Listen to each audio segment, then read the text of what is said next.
念我哋南京大屠殺啊，曾經俾日本仔侵華啊，殺完即係3500萬嘅同胞。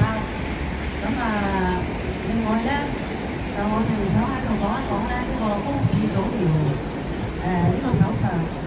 咁咧，因為咧佢日前咧係講緊關於有關台灣不實嘅言論。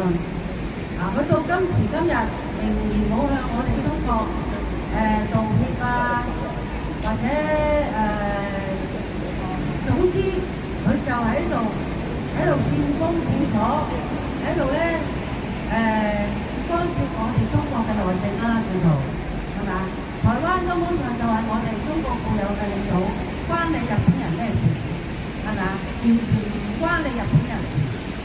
我希望佢咧盡快收翻呢個言論啦，同埋同我哋道歉。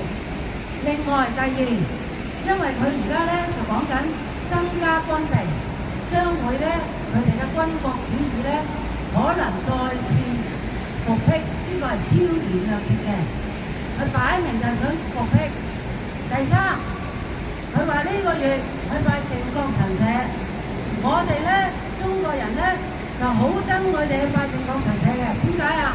因為神社嗰啲係甲級戰犯，係當日入侵我哋中國，殺害我哋同胞，你去拜佢，你即係去供奉佢。我哋覺得我係中國人，我哋覺得係一個好恥辱。我希望佢唔好拜。另外，你身為一個首相，你辦事咁樣咧，唔該你早啲落台，因為對我哋國家又係一個侮辱。對你自己本土日本亦都係侮辱，你哋嘅市民一樣想你高市早苗落台。如果你唔道歉嘅話，唔緊要。如果你中意以卵擊石、不自量力嘅，你即管做。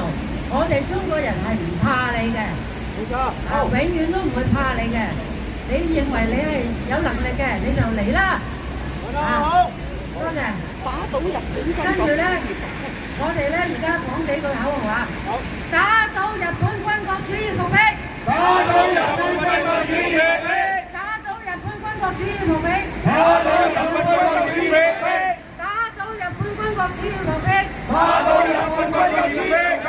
高市早苗，高市早苗，立即下台，高市早苗，立即下台，高市早苗，立即下台，高市